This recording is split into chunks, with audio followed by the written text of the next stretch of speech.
Assalamualaikum warahmatullahi wabarakatuh. Alhamdulillah, nahmaduhu wa nasta'inuhu wa nastaghfiruh wa natubu ilaihi wa na'udzu billahi min shururi anfusina wa sayyiati a'malina. May yahdihillahu fala mudilla lahu wa may yudlil fala hadiya lahu. Asyhadu an la ilaha illallah wahdahu la syarika lahu wa asyhadu anna Muhammadan abduhu wa rasuluh sallallahu alaihi wasallam. Ya ayyuhalladzina amanu taqullaha haqqa tuqatih wa la tamutunna illa wa antum muslimun. Amma ba'd, fa inna asdaqal hadisi kalamullah wa ahsanal hadi hadi Muhammad sallallahu alaihi wasallam wa syarrul umuri muhdatsatuha wa kullu muhdatsatin bid'ah wa kullu bid'atin dhalalah wa kullu dhalalatin finnar. Ma'asyiral muslimin wal muslimat, Bapak Ibu dan para santri, semoga Allah senantiasa menjaga dan memberkahi kita semuanya. Alhamdulillah, segala puji hanya milik Allah, dan salawat salam selalu tercurah kepada Nabi kita, Nabi besar Muhammad sallallahu alaihi wasallam, dan kepada keluarganya, kepada sahabatnya, dan segenap pengikutnya yang setia sampai hari kiamat. Jamaah rahimani wa rahimakumullah. Alhamdulillah, di kesempatan ini kita diberi kesempatan untuk mencari amalan tercepat untuk masuk surga, yaitu mencari ilmu agama. Man salaka tariqan yaltamisu fihi ilma sahhalallahu lahu bihi tariqan ilal jannah. Siapa yang menempuh jalan dalam rangka mencari ilmu syar'i, maka Allah akan percepat jalan dia menuju surga. Apalagi sebentar lagi kita akan mati. Wala tamutunna illa wa antum muslimun. Jangan kalian mati kecuali dalam keadaan muslim yang baik. Itu pesan dari Allah, itu pesan Rasul. Setiap kali khutbahnya beliau selalu membaca wala tamutunna illa wa antum muslimun.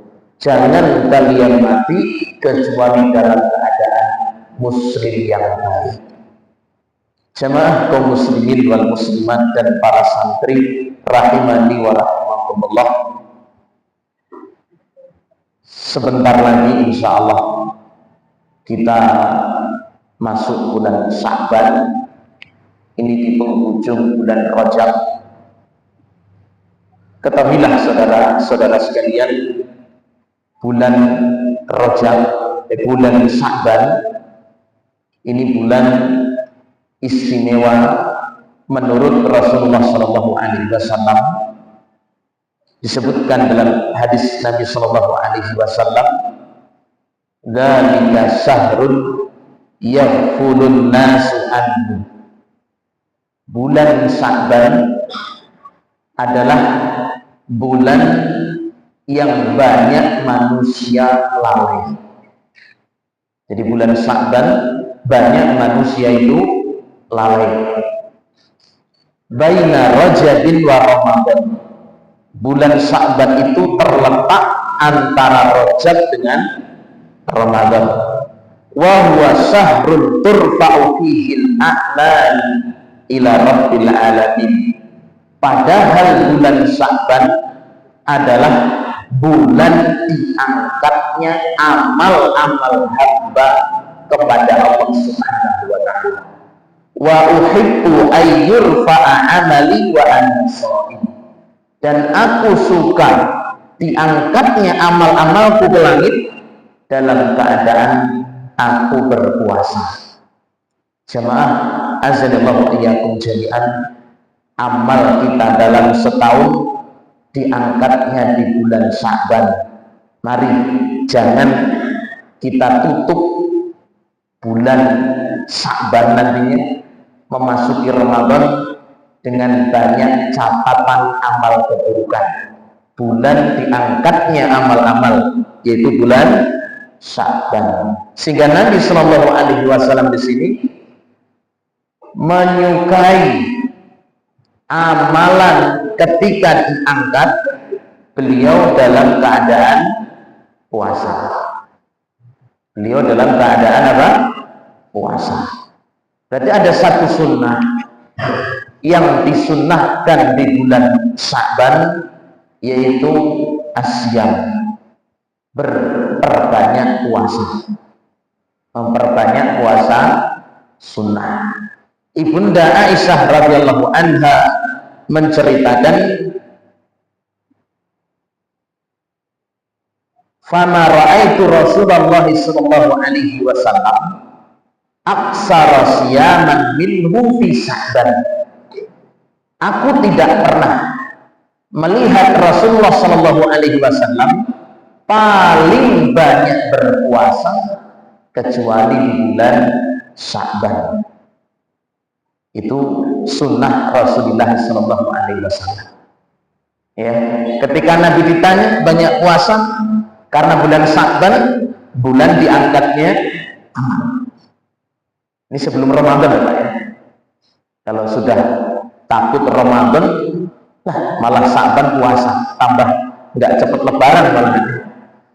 Dan mulailah Ramadan, menyiapkan Ramadan dengan banyak berpuasa di bulan Sya'ban. Silahkan puasa Senin Kemis, silahkan puasa Daud, ya silahkan puasa Ayyamul Bid. Intinya disunnahkan di bulan Sya'ban untuk memperbanyak puasa. Apa rahasianya? Rahasia yang pertama tadi sudah disebutkan dalam hadis. Apa itu? Bulan diangkatnya amal. Senang kalau diangkat amal-amal ke langit, dihadapkan kepada Allah, sedangkan kita dalam keadaan puasa. Rahasia yang kedua adalah isti'dad, untuk mempersiapkan Ramadan, untuk persiapan memasuki Ramadan. Kenapa Ramadan itu butuh persiapan? Karena tidak mungkin akan terasa mudah di bulan Ramadan kecuali bagi yang persiapan sebelum Ramadan. Itu rahasianya. Ya, orang berpuasa Ramadan biasa, nggak takut, ringan. Kenapa? Karena sudah terbiasa puasa pada bulan sebelumnya. Beda kalau tiba-tiba puasa, itu akan terasa lebih berat. Ya, nah makanya disimpulkan semua akan mudah dengan adanya pemanasan. Lomba dunia kita jelas-jelas pemanasan. Nggak ada orang yang mau lomba pertandingan sepak bola tingkat nasional bahkan internasional. Tapi intinya dunia kan kelas rendah, namanya aja dunia. Dunia itu artinya apa? Rendah. Kelas rendah saja sebulan, 2 bulan, setengah tahun itu latihan sepak bolanya sampai menghabiskan waktu. Kenapa? Untuk perlombaan langit kita nggak ada persiapan. Ini kan aneh. Makanya mencontoh Nabi Shallallahu Alaihi Wasallam dengan memperbanyak puasa di bulan Sya'ban. Kemudian persiapan kita lagi ini sekalian, kita sebutkan persiapan kita sebelum Ramadan. Yang kedua adalah berdoa. Mulai dari sekarang sudah berdoa. Ya Allah, sampaikanlah umurku ke dalam bulan Ramadan. Berdoalah kepada Allah. Sebenarnya kita sudah terlambat, jemaah. Kalau dilihat para sahabat Nabi, para tabi'in, para tabi'ut tabi'in, para ulama kita terdahulu, apa kata Al-Hafidz Ibnu Rajab? Kanu yad'una Allah sittata asyhurin qabla Ramadan ayyuballighahum syahra Ramadan. Mereka orang-orang soleh, sahabat tabi'in dan tabi'in, 6 bulan sebelum Ramadan sudah banyak berdoa agar umurnya bisa sampai ke bulan Ramadan. Ini hebatnya mereka. Ya, kenapa? Karena iman yang kuat. Karena iman yang kuat. Semakin kuat imannya ya, setengah tahun sebelum Ramadan sudah banyak-banyak doa. Setelah selesai Ramadan, apa kata para ulama? Para pendahulu kita yang soleh, 6 bulan setelah Ramadan minta kepada Allah agar diterima. Kepek apa? Doa. Masya Allah. Karena mereka paham bahwa setelah mati yang dibutuhkan itu cuma apa? Pertolongan Allah melalui itu. Makanya enggak dipikir harta ya ditinggal, anak tinggal, boro-boro itu. Kita ini lari dari anak, istri, dari keluarga itu.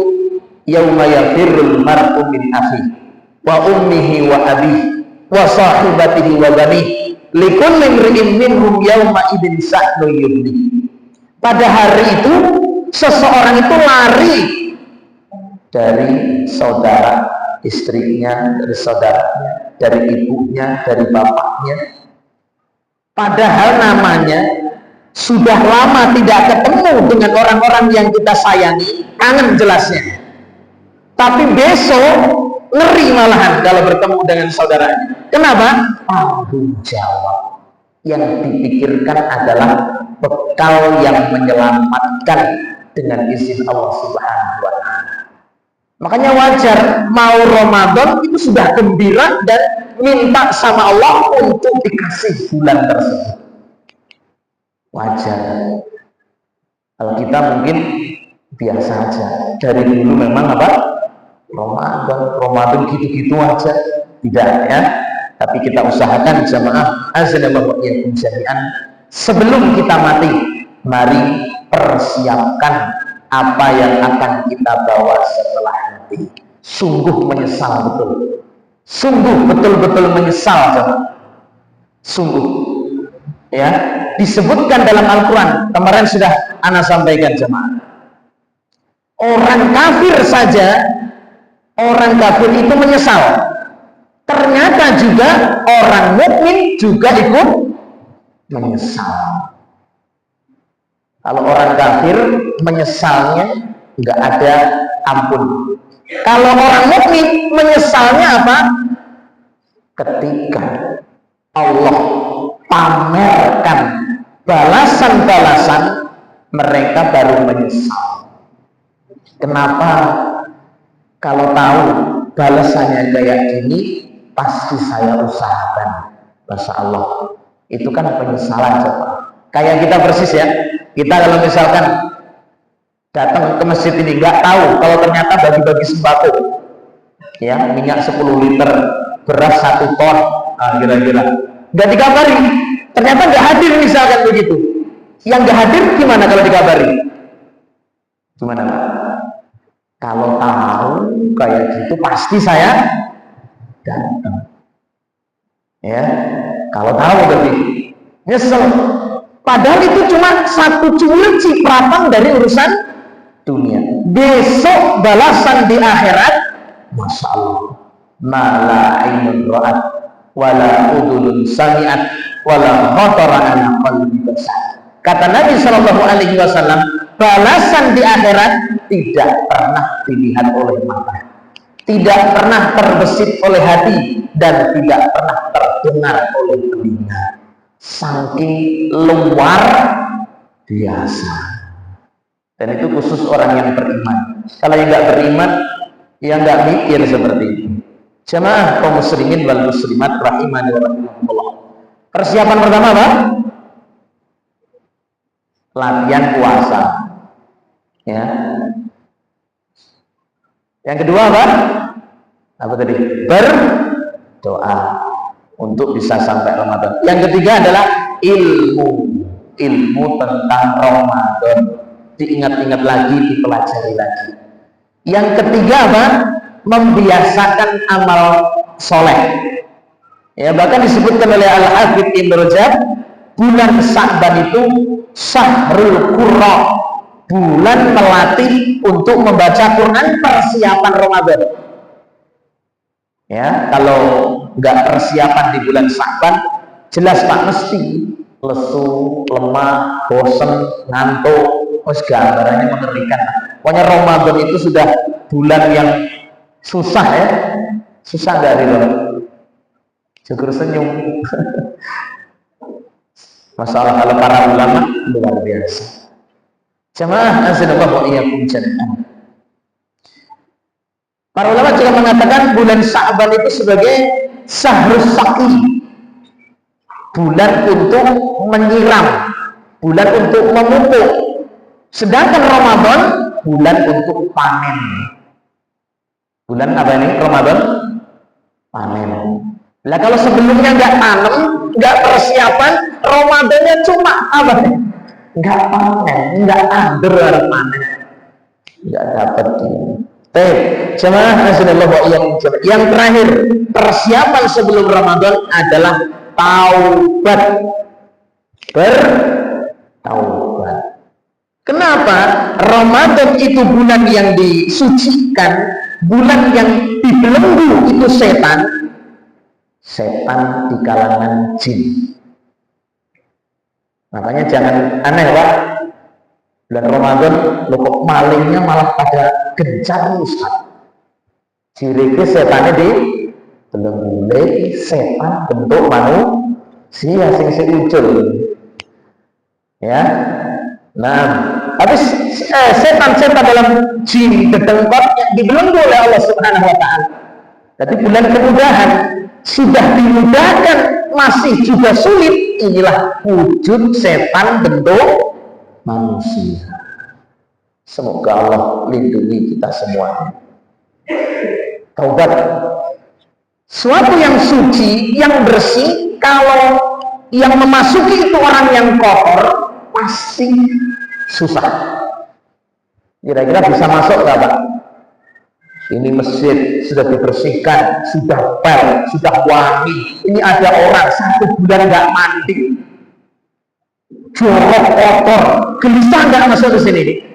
Gelisah, pengen gendang pergi, pengen susah, bingung. Kenapa? Nggak layak untuk memasuki bulan yang suci, yaitu bulan Ramadan. Makanya taubat itulah solusinya. Sebelum Ramadan, jangan taubat itu nunggu tanggal 1 Ramadan. Ini jangan. Nah, jemaah kaum muslimin wal muslimat rahimani wa rahimakumullah. Selanjutnya kita bahas tentang sifat sholat Nabi. Pembahasan kita masuk pembahasan tentang rukuk di dalam sholat. Tadi poin pembahasan pertama sudah ya, persiapan sebelum Ramadan. Bentar lagi Sya'ban Pak, bentar lagi Sya'ban, latihan. Kita lanjutkan kajian kita ini tentang kesalahan dalam rukuk. Kesalahan dalam rukuk. Kesalahan di sini ini bukan berarti membatalkan sholat. Ada yang membatalkan, ada yang sekedar mengurangi kesempurnaan sholat. Tapi intinya salah Pak. Intinya salah. Walaupun toh tidak dosa. Karena prinsip kita ini gini loh. Kita ini berusaha yang terbaik begitu loh. Jangan yang penting sah. Jangan meremehkan sunnah. Ini jangan. Karena kita nggak tahu loh mana amal kita yang diterima. Kadang-kadang kan, lah cuma sunnah. Lah. Emang amal Anda sudah diterima belum gitu loh? Dengan kita memuliakan walaupun hukumnya cuma sunnah, itu menunjukkan amal kita diterima di sisi Allah Subhanahu wa Ta'ala. Begitu. Jadi jangan kita bantah, lah kan itu cuma sunnah Ustaz. Jangan, usahakan yang terbaik. Ya. Nah, jamaah azanallahu wa iyyakum jami'an. Kesalahan-kesalahan dalam ruku. Yang pertama adalah ada takbir, meninggalkan takbir. Jadi ruku, kita dari berdiri menuju ruku itu ada takbir, ada takbirnya. Loh, ini apa batal Ustaz? Enggak. Kesalahan di sini tidak sampai membatalkan sholat. Terus, yang kedua adalah tidak mengangkat tangan saat akan ruku. Tidak mengangkat tangan saat akan ruku. Padahal sunnahnya mengangkat tangan saat akan ruku. Mengangkat tangan itu kan ada 4 yang disunahkan. Pertama, ketika takbiratul ihram. 2, ketika mau ruku, itu yang disunahkan mengangkat tangan. 3, ketika bangkit dari ruku. 4, ketika bangkit dari rakaat yang kedua. Itu sunnah untuk mengangkat tangan. Takbir plus mengangkat tangan. Yang ketiga, kesalahan yang ketiga adalah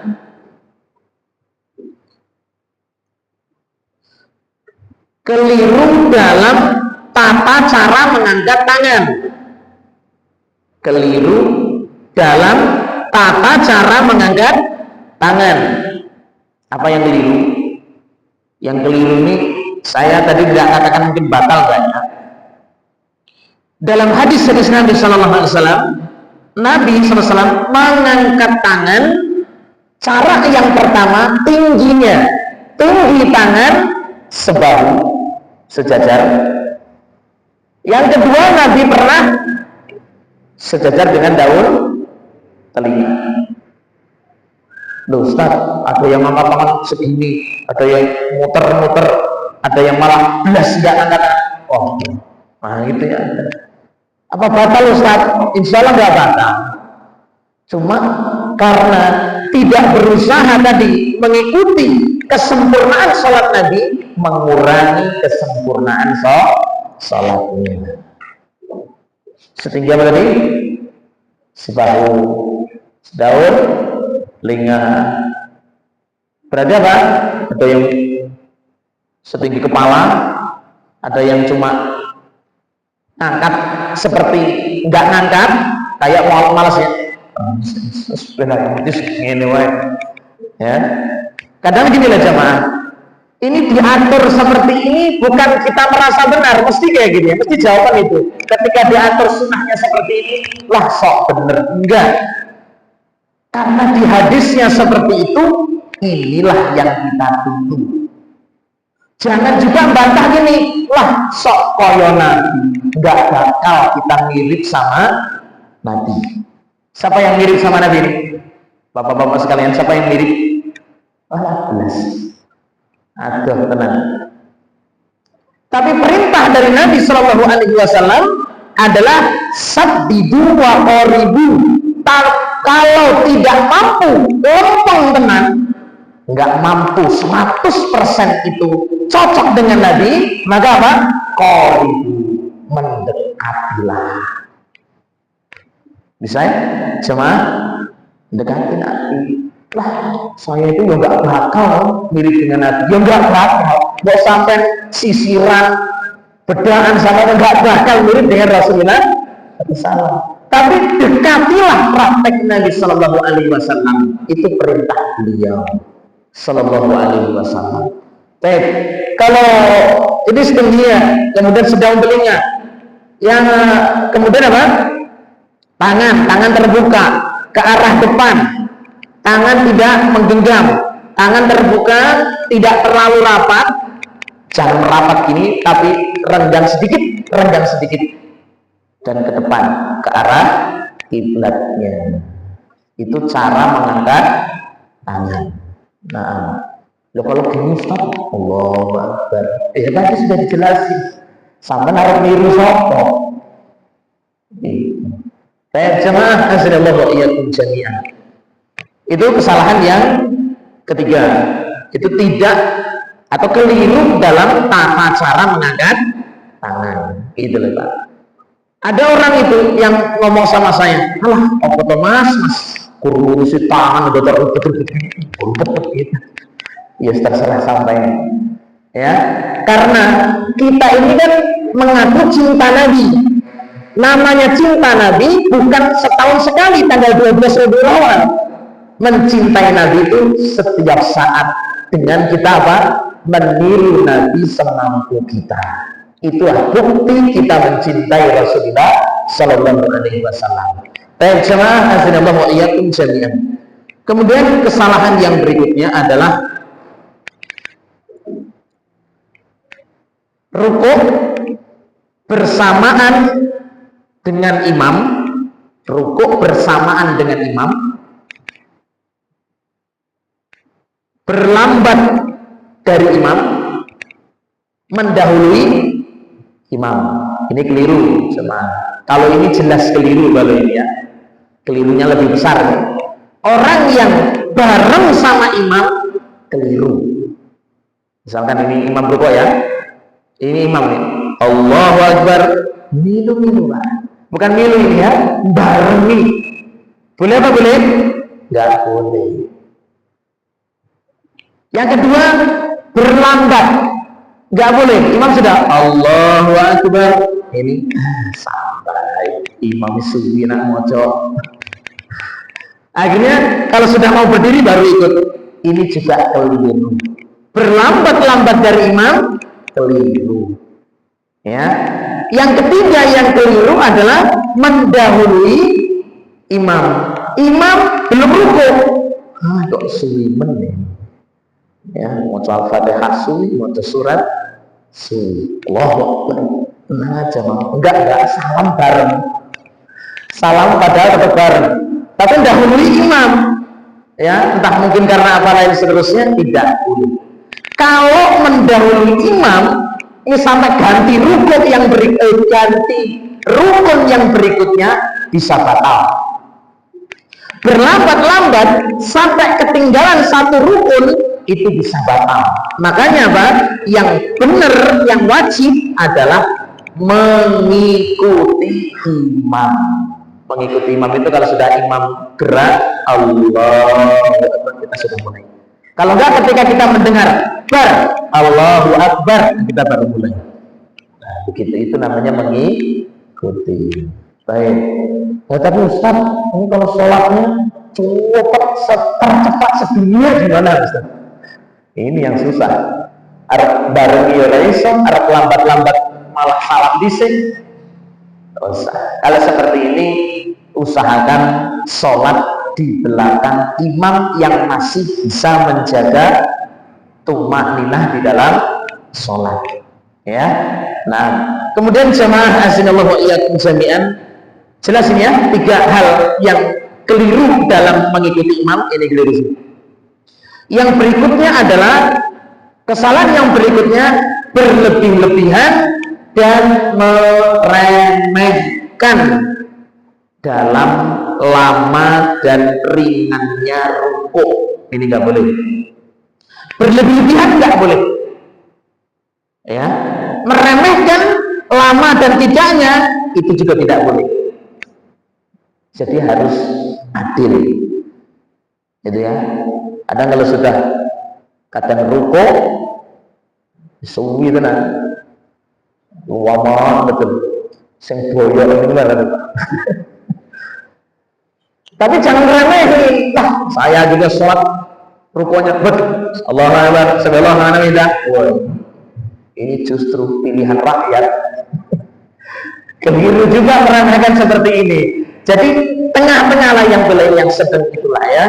Nah, Nabi Shallallahu Alaihi Wasallam ketika mendengar dari jamaahnya ada anak kecil yang menangis, beliau kurangi. Ketika ada jamaahnya yang tua-tua sudah sepuh-sepuh, beliau sama-sama pun juga mengurangi. Gitu ya. Kalau muda-muda sekali berdiri satu juz. Besok kapok. Jadi tidak berlebihan dan tidak meremehkan. Itu perintah Rasulullah Shallallahu Alaihi Wasallam. Kemudian yang berikutnya, kesalahan yang berikutnya, tapi jangan remehin ya Pak ya. Kadang-kadang remehin, nesu, ngamuk dan seterusnya. Nah, ini yang berbahaya. Nah besok pokoknya kapok bermakmum sama iki. Lah ngapa? Bacanya loh lama. Lah terus pengennya apa? Alif lam mim Allahu Akbar. Wah, pilihan rakyat. Bacanya jadi harus mendidik, bukan menuruti, tapi harus mendidik. Imam itu harus mendidik, bukan menuruti. Ya, maaf. Jamaah azza wa iyyakum jami'an. Kemudian kesalahan yang berikutnya dalam rukuk ini tidak seimbang antara rukuk dengan sujud. Tidak seimbang antara rukuk dengan sujud. Bagaimana maksudnya? Maksudnya begini. Kalau rukuk agak cepat, sujud lama. Ini nggak seimbang, nggak boleh.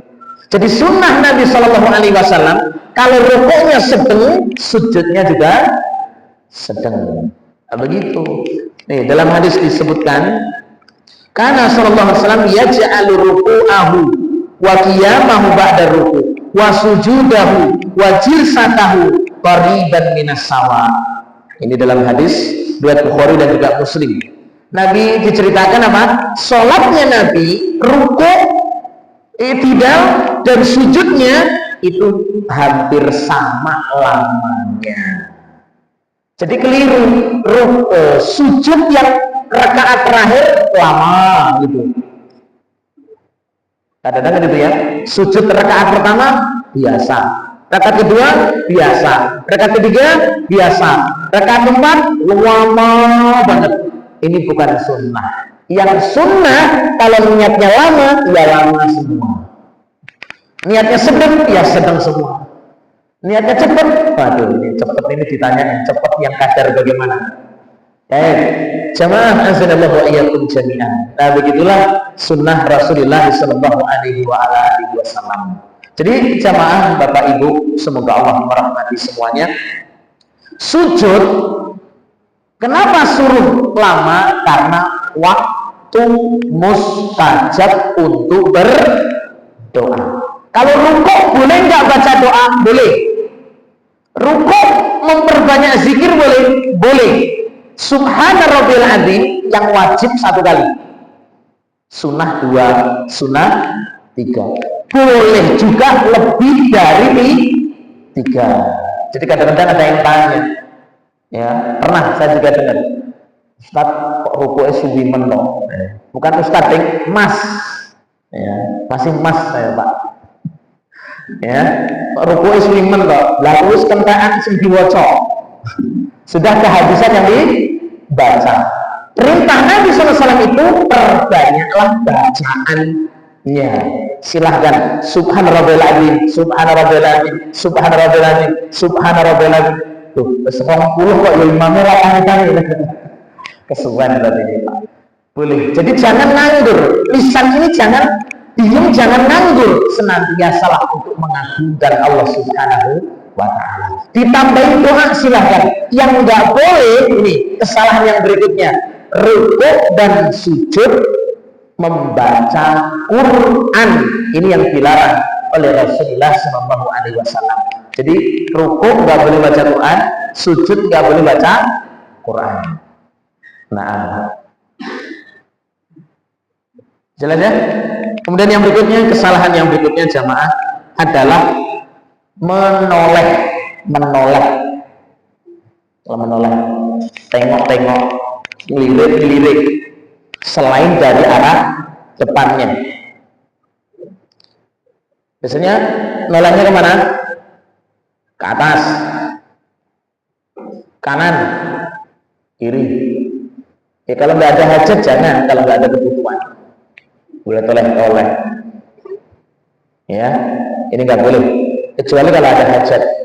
Yang bermasalah itu menoleh. Kalau ini kan menoleh mengurangi. Bisa batal kalau menolehnya itu sudah tidak mengarah ke kiblat lagi. Ini badannya sudah bukan ini lagi. Ini kiblat tadi, Pak. Baik. Udah murni badan dan kepala ke sana. Nah ini. Apalagi badan sampai belakangnya lagi. Nah ini yang bisa membatalkan di dalam sholat. Kalau sudah tahu. Baik jemaah azanallahu wa iyyakum jami'an. Dalam hadis yang sahih belum bisa. Belum. Yang ngantuk tetap lanjutkan. Nah, Nabi SAW an salasin. Nabi SAW itu melarang 3 hal. Apa? An nukratin kan nukraidin. Sholat mematuk seperti mematuknya ayam jantan kepada makanan. Ya. Kalau ayam dikasih beras, matuknya pelan-pelan apa cepet-cepet? Cetuk gitu ya, enggak cetuk. Enggak, cetuk, kepok bisa baru. Itu. Enggak, Nabi melarang sholatnya seperti mematuknya ayam. Ya jemaah ya. Jadi berlebihan enggak boleh, meremehkan tidak boleh. Kenapa? Berlebihan itu pernah ada. Sahabat Mu'adz bin Jabal sholat bermakmum bersama Nabi. Selesai sholat, balik ke kampungnya. Para jamaahnya nunggu Mu'adz. Akhirnya sholat bersama apa? Kaumnya, masyarakatnya. Boleh, ngulangi sholat boleh Pak. Tapi sholat sunnah. Makmumnya sholat wajib. Boleh beda niat. Nabi nggak melarang. Beda niat. Ya, satu sholat sunnah, satu sholat wajib. Jadi nggak apa-apa. Boleh Pak ya. Sampai sholat sunnah, ada yang ketinggalan sholat jamaah, ngeplek. Plek. Loh kok plek Pak? Keliru kalau sholat plek, nanti kaget. Nah, jantungnya langsung enak kita susah. Ya, sekedarnya aja. Itu sekedar isyarat. Ya, sekedarnya saja. Nah, aku sholat sunnah, aku sholat wajib enggak usah perlu ngomong, Pak, aku sholat sunnah, enggak perlu ngomong, nanti malah batal. Biarin dia sholat, enggak apa-apa. Boleh perbedaan niat, boleh, ya diperbolehkan. Buktinya ini hadisnya, Nabi enggak melarang. Mu'adz sholat sunnah, para jamaahnya sholat wajib. Mu'adz ngimami setelah Al-Fatihah baca Al-Fatihah. Masya Allah, marem enggak Pak? Marem. Ada salah satu ini sudah sholat sendiri, langsung dia sholat sendiri.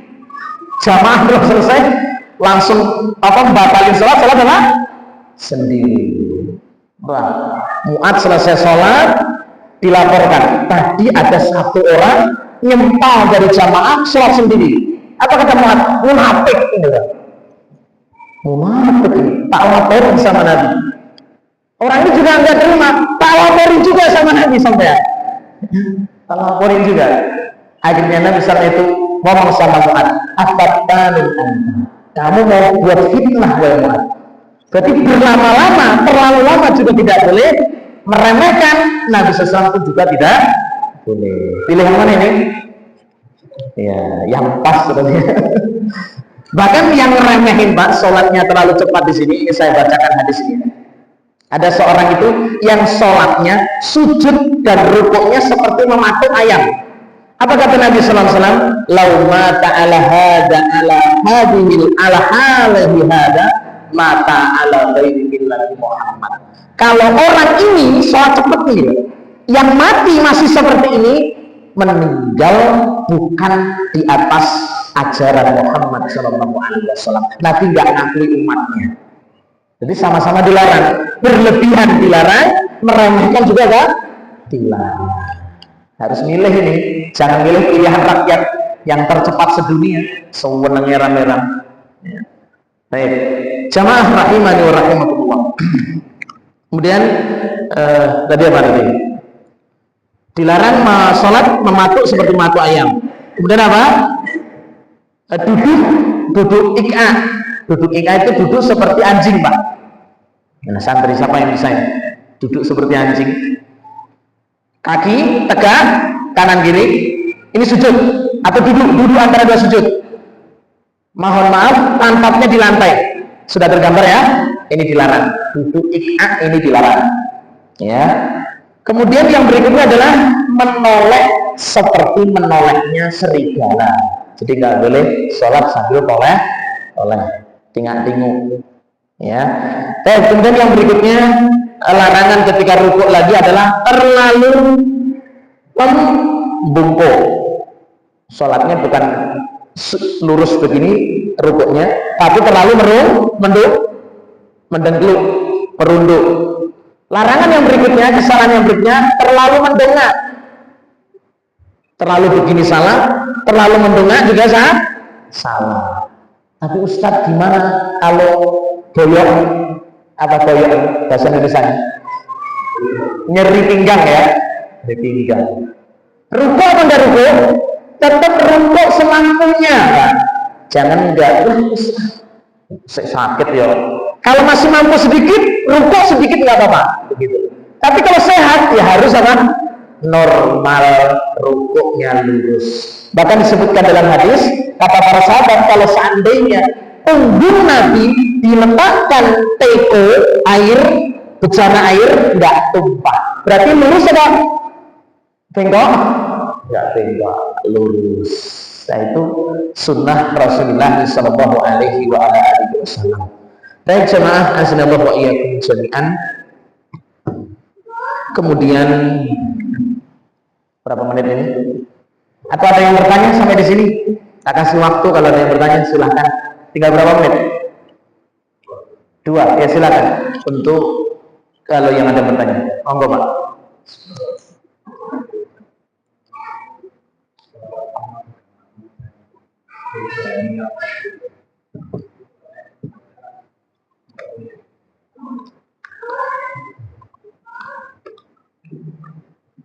Oh iya. Pertanyaannya, sholat imam dan makmum beda niat. Dengan hadis tadi boleh. Dengan hadis Mu'ad bin Jabal tadi itu boleh. Mu'ad niat sholat sunnah, makmum niat sholat wajib. Dan itu terjadi pada zaman Rasulullah SAW. Ada yang menyanggah. Itu kan Mu'ad di masyarakatnya Nabi nggak tahu. Iya Pak ya. Misalkan nih, metro, nabinya tok-toknya di metro ya, tok-toknya. Saya di sini, imami di sini. Tahu nggak di sana? Ya nggak tahu. Itu menyanggahnya begitu. Loh itu kan bukan Nabi yang ngamalin, sahabat Mu'ad yang ngamalin. Nabi kan nggak tahu. Wong Nabi di Madinah ini ke kampungnya. Ya berarti nggak bisa dijadiin dalil. Jawaban kita, kalau Nabi nggak tahu, Allah apa? Tahu.